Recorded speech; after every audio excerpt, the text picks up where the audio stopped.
après le passage de la tempête. À Clermont-Ferrand, les toitures se sont envolées. Le vent a soufflé à plus de 120 km/h. Alors que la décrue commence enfin dans le Pas-de-Calais, on sera sur place. L'inquiétude des familles d'otages à Gaza après la mort de 2 d'entre eux. Les corps ont été découverts par l'armée israélienne. Des négociations seraient par ailleurs en cours.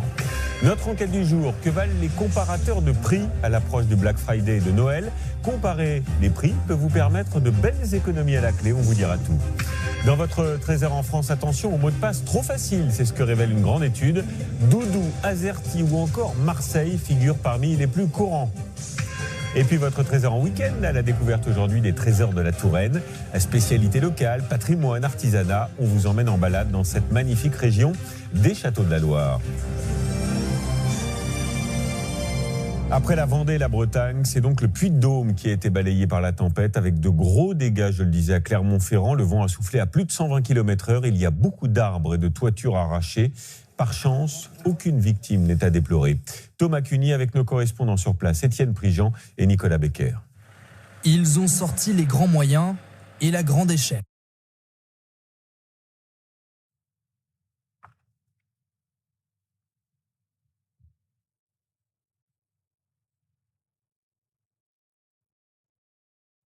Je sais pas où t'es. Voilà, problème technique sur le sujet. On va revenir à ce sujet avec Nicolas Becker. C'est un hameau coupé du monde depuis plus d'une semaine. Avec la crue de la Sèvre niortaise, une partie des habitants de la commune du Mazo a les pieds dans l'eau, isolés du reste de la commune. Là, il y a 6 mètres d'eau, là. La faute à une route complètement inondée. Tant bien que mal, le maire tente d'apporter son aide aux habitants isolés. Aujourd'hui, on est arrivé au stade, donc c'est plutôt l'aide psychologique qu'il faut apporter parce qu'on s'aperçoit que les gens, ça commence à être compliqué. Hein. L'eau est à 5 cm avant de rentrer dans leur maison. Et puis, ils n'ont plus de sanitaire. Cette nuit, l'eau est encore un peu montée. Vigilants, ces habitants gardent un œil sur le fleuve. Le coup de flotte qu'on a eu, ça a fait remonter les niveaux, quoi. Ils annoncent de l'eau pour, je ne sais plus, samedi ou dimanche. Ouais. Pour le week-end, de toute façon, oui. Parmi les maisons, certaines semblent au bord de la rupture. Celle d'Henri Clément est cernée. Quelques centimètres en plus et l'eau pourrait s'immiscer à l'intérieur, mais il se veut optimiste. Je crois bien qu'elle a parti un petit peu. Ouais, donc vous avez encore un petit peu de marge, mais pas tout le seuil, là encore. Alors bon, ça va, là. Dans le hameau, 3 habitations et un camping ont déjà été évacués. Parmi les autres conséquences pour les résidents, des problèmes d'assainissement, comme chez cet habitant. Donc là, voilà, j'ai une pompe. Et là, c'est plein, ça déborde. Donc, si on veut prendre une douche ou les toilettes, tout ce qui sert, quoi, on est obligé de vider. Une situation fastidieuse qui s'ajoute à un stress déjà présent. Là, ce serait bien que ça arrête et que ça descende. Parce que là, le niveau d'eau, c'est pareil. Devant notre ponton, on a toujours peur que ça vienne. Désormais, tous les regards sont tournés vers la semaine prochaine, où la décrue pourrait enfin s'amorcer. Voilà le sujet que vous avez découvert sur les intempéries, évidemment, en Vendée. On va revenir sur les dégâts dans quelques instants. Sur Clermont, le temps de régler nos magnétos. D'abord, le Pas-de-Calais, où la situation s'améliore avec enfin la décrue qui s'amorce. Le niveau des cours d'eau a baissé, notamment celui de la Canche. Et l'eau commence enfin à s'évacuer, comme à la Madeleine sous Montreuil. Les habitants tentent de réparer la digue pour accélérer l'évacuation. Anaïs Anquet, avec sur place nos correspondants Manon Martel et Marie Petitjean. Des bras que ces habitants se battent pour sauver leur village. À Madeleine-sous-Montreuil, plusieurs maisons sont encore inondées. Alors, armée de sacs de sable, toute la commune s'organise pour accélérer la décrue. Hier, on en a fait à peu près 1000, il paraît. Donc là, on en a recommandé 1000. Là, il y a 2 fois 22 tonnes de sable qui ont été livrées hier. Donc ça fait... Il y a de quoi faire. Parmi les habitants mobilisés, ce restaurateur étoilé, victime des crues. Vous allez vous mettre les sacs, là ? Son établissement se trouve près d'une digue qui a cédé pendant les inondations. Depuis, chaque jour, lui et ses voisins tentent de colmater les brèches. Cela fait une semaine qu'ils se battent contre l'eau. On a comblé une grosse brèche de 120 mètres et avec je sais pas combien de sacs. C'est lourd, attention toi. Et il y a un trou de 2 mètres qui s'est fait cette nuit. Voici la brèche qui inquiète les sinistrés. Elle empêche la décrue et continue d'inonder Madeleine-sous-Montreuil ainsi que 2 autres villages. Tout cet endroit, en fait, il y a pas mal de maisons derrière et du coup, c'est pour ça qu'on essaye de faire reprendre le chemin à la Canche plus dans son chemin naturel, on va dire. Objectif, faire sortir l'eau des maisons pour que les habitants puissent commencer à nettoyer avant l'arrivée de l'hiver. On a l'air d'avoir une période d'accalmie la semaine prochaine à partir de lundi, mais la vraie difficulté aussi, c'est qu'on est au début de l'hiver et au début des périodes fortement pluvieuses et on est inquiet. La pluie, désormais l'ennemi numéro 1 des habitants de ce village, qui tous espèrent la décrue et attendent la décrue et tous espèrent de ne plus jamais revoir ces images. Et cette décrue, elle se confirme aussi sur les cartes de Météo France. Le Nord et le Pas-de-Calais ne sont plus regardés en alerte orange. 2 départements sont encore concernés, la Charente-Maritime et la Vendée. Et pour les habitants, cette décrue, c'est évidemment un premier répit après 15 jours d'inondations terribles. Les habitants sinistrés sont bien souvent épuisés, à bout. Heureusement, la solidarité s'organise entre voisins ou avec les proches et la famille. À Blindec, par exemple, tout le monde vient prêter main forte pour aider les habitants sinistrés. Sur place, on retrouve nos correspondants Kylian Prévost et Marie Petitjean. À première vue, une journée de travail comme les autres pour Alexis Lecoq et son frère. Mais aujourd'hui, ils ne seront pas payés. Ils nettoient bénévolement chez ce couple de sinistrés du Pas-de-Calais. Madame, vous voulez que je vous remette le fauteuil de place? Où exactement? S'il vous plaît. L'eau a atteint 30 cm dans cette maison. Il faut désormais pomper l'eau, balayer et réaménager tout le mobilier. Pour le gérant de l'entreprise, venir en aide aux habitants était une nécessité. On avait le matériel pour, et on s'est dit il faut qu'on trouve un moyen de les aider. Et on est parti depuis vendredi. Ça va faire une semaine qu'on est chez les gens pour les aider. Pour ce couple de retraités sans famille dans la région, cette action solidaire est inespérée. Je trouve ça vraiment formidable. Dans des moments comme ça réconforte un peu quand même. Vous savez, c'est dur quand même de voir sa maison comme ça, dans cet état-là. Travail, toute une vie. Avec cette initiative bénévole, l'entreprise familiale estime la perte de chiffre d'affaires à 7 000 €. À quelques kilomètres de là, à Éperlec, le gîte de Lucie Clay s'est transformé en refuge. Bonjour. Bien dormi, chef? Cette mère de 2 enfants, propriétaire des lieux, n'a pas hésité une seule seconde à accueillir des sinistrés. Voiture, maison inondée, le couple qu'elle héberge a tout perdu. On trouve des gens qu'on ne connaissait pas, qui nous ont apporté tellement de soutien, tellement de bonheur, tellement de réconfort. C'est incroyable. Lucie, c'est un ange. Des parfaits inconnus il y a une semaine et désormais des liens profonds. La gérante du gîte offre un hébergement avec toutes les commodités. Quand on a cette fibre-là, on sait à quel point il est important d'accueillir et que toute petite chose, c'est un énorme réconfort, surtout dans des moments comme ça. Impossible de savoir quand ces invités pourront retrouver leur maison, mais Lucie Clay se dit prête à les accueillir autant de temps que nécessaire. Et après la Vendée et la Bretagne, c'est donc, je le disais, le Puy-de-Dôme qui a été fortement touché, notamment la ville de Clermont-Ferrand. On a retrouvé le sujet avec Thomas Cuny et nos correspondants sur place, Étienne Prigent et Nicolas Becker. Ils ont sorti les grands moyens et la grande échelle. Ce matin, les pompiers de Clermont-Ferrand inspectent et sécurisent les toitures du centre-ville. Des morceaux pourraient tomber sur des passants. Le passage de la tempête Federico est encore dans la tête de nombreux habitants. Ça a soufflé très très fort, des grosses rafales, beaucoup de bruit, des bruits de tôle, pas mal de dégâts sur des voitures, je crois, tout autour. C'était terrible, j'en ai cru s'envoler. Et j'étais sur la place de Jode et j'ai bien cru que le sapin et la grande roue allaient partir. Non, c'était vraiment improbable. Hier, en fin d'après-midi, des rafales à plus de 120 km/h ont été relevées dans la ville. La toiture de ce lycée est même emportée par la force du vent. Voici ce qu'il en reste ce matin. Une cheminée s'est aussi écrasée en contrebas.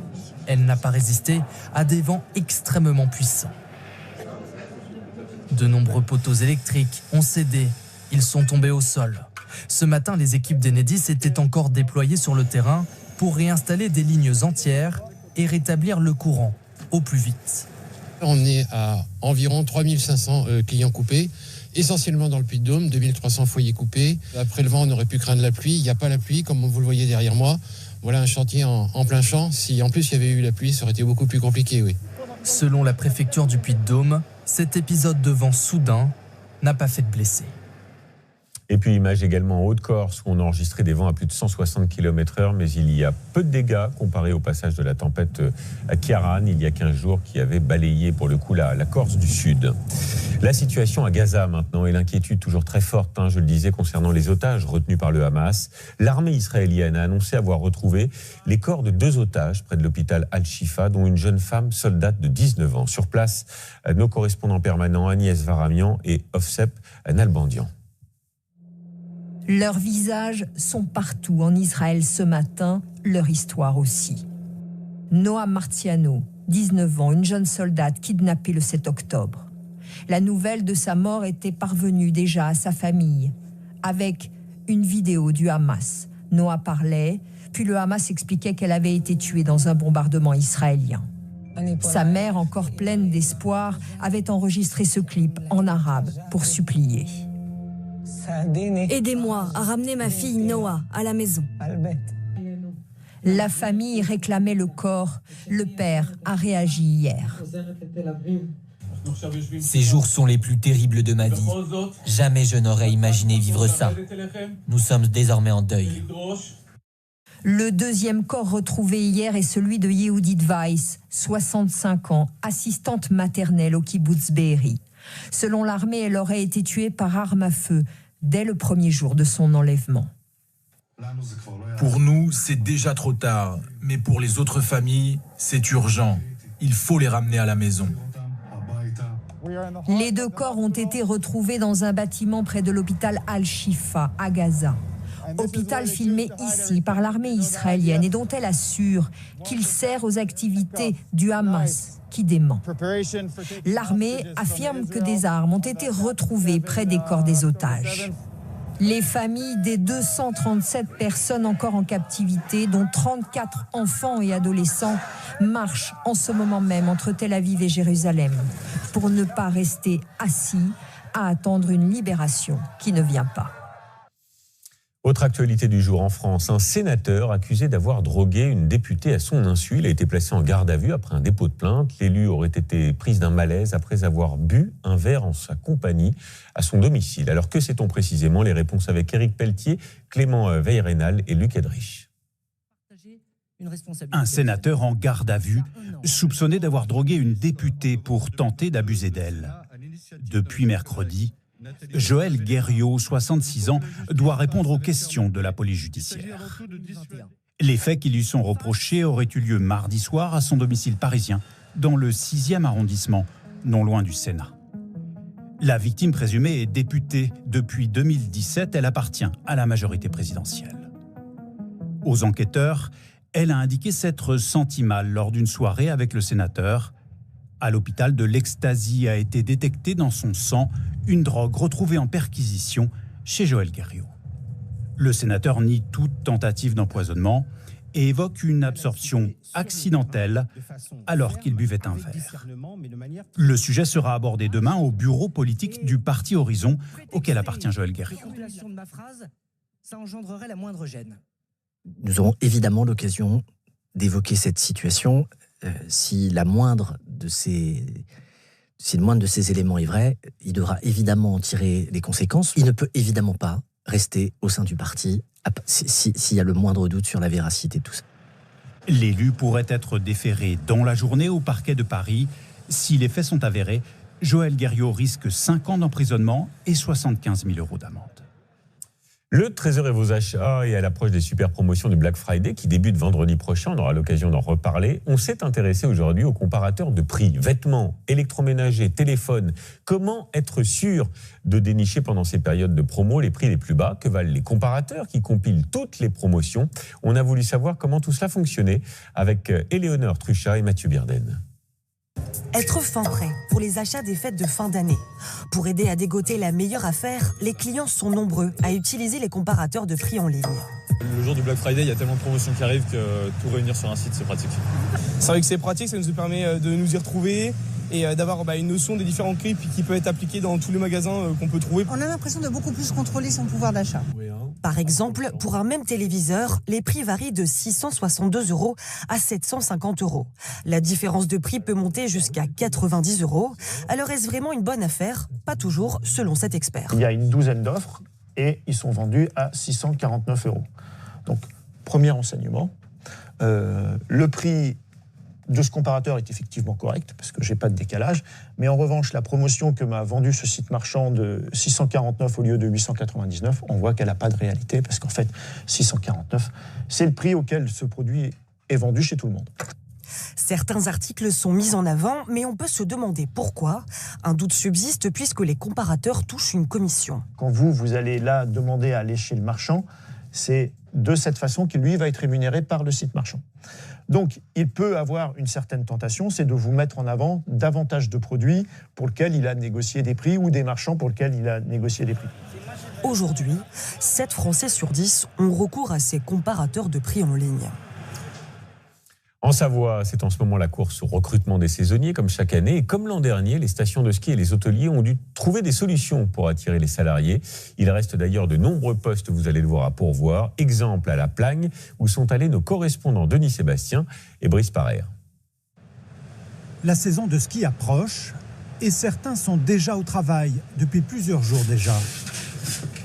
Charlotte Boulin vient du centre de la France. Elle a été embauchée pour 6 mois à l'entretien de la piste de bobsleigh. Elle a pu trouver sans difficulté. Pour certains saisonniers, c'est assez difficile. Mais pour nous, ça a été assez facile parce qu'on a de la famille qui habite ici. Remontée mécanique, commerce, centre de vacances. À La Plagne, ce ne sont pas moins de 3000 saisonniers qui sont recrutés chaque hiver. Ils sont indispensables pour faire tourner la station. Si, ça fonctionne le dimanche. On a des cours le dimanche. D'accord. Et c'est en ski ou en snow ? À l'école de ski, c'est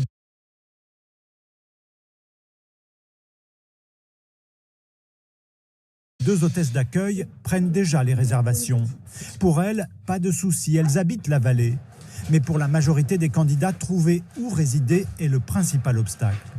Le plus important maintenant, c'est le logement. Donc si on ne fait pas des postes pourvus avec logement, on n'arrive pas à recruter. On avait avant beaucoup de recrutements qui se faisaient en local, mais ça devient de plus en plus difficile. Donc maintenant, on va les chercher à l'extérieur, sur les autres régions.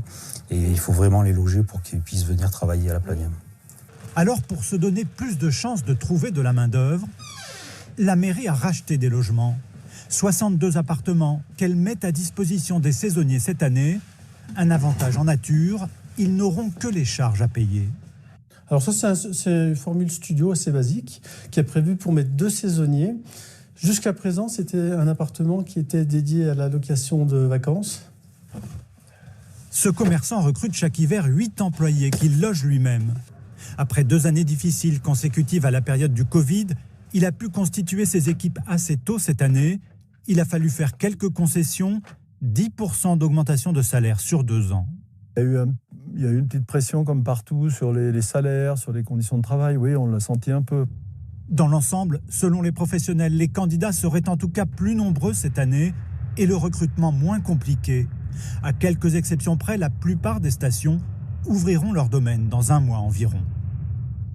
Une image de politique avec les rencontres qui se tiennent aujourd'hui à Saint-Denis, à côté de Paris. Emmanuel Macron a invité une nouvelle fois les différents chefs de parti. C'est le 2e rendez-vous du genre, mais cette fois, plusieurs d'entre eux ont décliné, notamment LFI et les Républicains. La question conso du jour à présent. Après les trains, on s'intéresse aujourd'hui aux avions. Comment obtenir là aussi les meilleurs prix ? À quel moment acheter ? Avec l'inflation, les billets d'avion sont de plus en plus chers, vous l'avez peut-être remarqué. Eh bien, un site spécialisé à décortiquer les meilleurs jours pour réserver les vols en fonction des destinations, Lisbonne, Agadir ou encore les Antilles. Vous allez voir qu'il y a parfois des différences importantes. Alors nous aussi, on a comparé les tarifs avec Alexandre Guin, Noé Salem et Alain Locassio. Partir pour Noël en avion, une dépense de plus en plus importante avec l'inflation. Alors que le prix des billets a augmenté de 20% par rapport à 2019, vous avez tous vos petites astuces pour payer moins cher. C'est moins cher quand on s'y prend à l'avance, oui, c'est sûr. Surtout quand on part loin. Il faut se lever à 2h du matin, réserver en semaine. Donc voilà, il faut appliquer le protocole qui nous a été donné. Réserver le plus à l'avance possible. Pour quelles économies ? Ce comparateur en ligne a fait ses calculs. En réservant 3 mois avant le départ, un voyage à Rome coûtait en moyenne 8% moins cher qu'aujourd'hui, et même 46% de moins en partant 6 mois plus tôt. La différence est encore plus flagrante avec Lisbonne, moins 78% 6 mois avant. La meilleure astuce selon ce comparateur, réserver en pleine semaine. Si on est flexible sur les heures et sur les jours et qu'on peut partir un jour avant, un jour après ou à des heures un peu plus exotiques, évidemment, on aura accès à des meilleurs prix parce que tout est fonction du remplissage. Et si vous cherchez des billets qu'en fait tout le monde cherche, mécaniquement, les prix vont avoir tendance à augmenter et être plus chers. Selon une étude du comparateur, 40% des Français ont réservé leur billet d'avion entre 1 et 3 mois à l'avance. Dans votre trésor, on en vient à une autre étude assez amusante, celle-ci sur les mots de passe. C'est souvent, c'est vrai, un casse-tête pour s'en souvenir et pour en trouver des nouveaux, pour tous les sites administratifs ou encore pour tous nos abonnements. Eh bien, faites attention, car cette étude nous apprend que les mots de passe les plus utilisés sont trop simples. Pierre-Yves Salic avec Éric Mézy. Êtes-vous du genre prudent ou inconscient? Le choix d'un mot de passe est assez révélateur. Si vous avez choisi AZERTY, ce n'est pas très raisonnable, même en ajoutant UIOP. Parmi les plus utilisés, la suite de 1 à 9, c'est totalement irresponsable, même en ajoutant le 1 à la fin. Croyez-vous vraiment être en sécurité? Autant crier votre mot de passe en public. Vous croyez que je vais vous le dire peut-être? Ça ressemble à quoi? Je ne dirais pas, non. C'est des chiffres? Non, je veux dire un mélange. Tulipe, 1, 2, 3, parce que j'ai vu une tulipe ce jour-là et du coup j'ai vu ça. Des dates, un anniversaire, une rencontre avec une jolie fille, on ne sait jamais. Mon prénom est celui de mon fiancé. Et nos dates de rencontre. Apparemment, vous aimez beaucoup loulou, doudou, chouchou, soleil, cheval. Mot de passe, c'est malin. Password, encore plus drôle.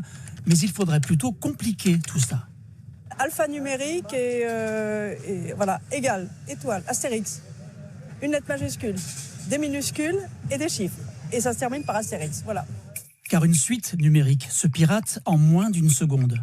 Une suite de lettres en 32 minutes. Un mélange chiffres-lettres tiendra le coup 10 mois. Le mieux est encore d'ajouter les symboles et vous êtes tranquille pour quelques générations. Si vous manquez d'inspiration, un générateur de mots de passe peut vous aider. Sinon, trouvez les premières lettres d'une chanson modifiées à votre sauce. Sur le pont d'Avignon, on y danse tous en carré. Et donc, du coup, en prenant les premières lettres de chacun des mots, on se répète la phrase, on se répète la chanson dans la tête et on écrit son mot de passe qui devient une phrase de passe facile à se rappeler.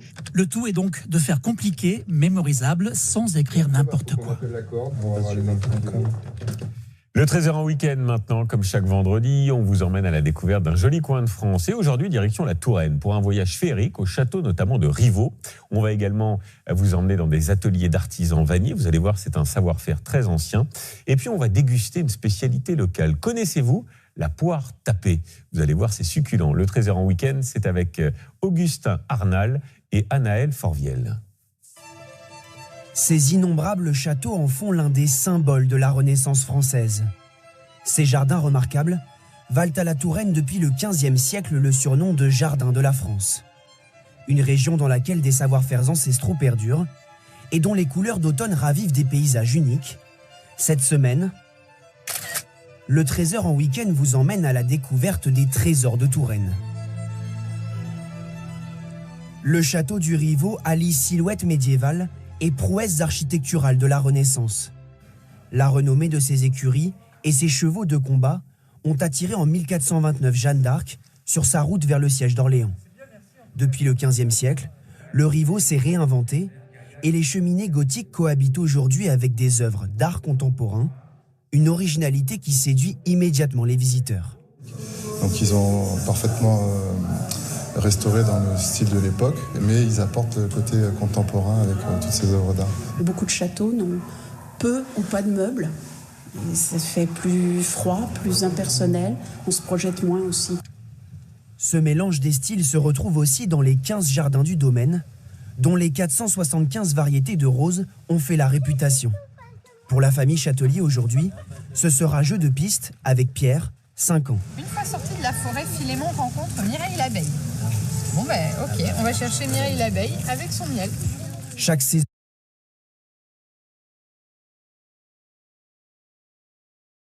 Les jardins changent de visage. Un plaisir que retrouve une fois par an cette famille originaire des Deux-Sèvres. Ce qui nous plaît beaucoup, c'est le fait que ce soit d'abord très grand, très vaste, et qu'on puisse laisser les enfants vaquer un petit peu en liberté, qu'ils puissent observer les couleurs et venir à différentes saisons pour justement voir la variété des plantes, de la végétation.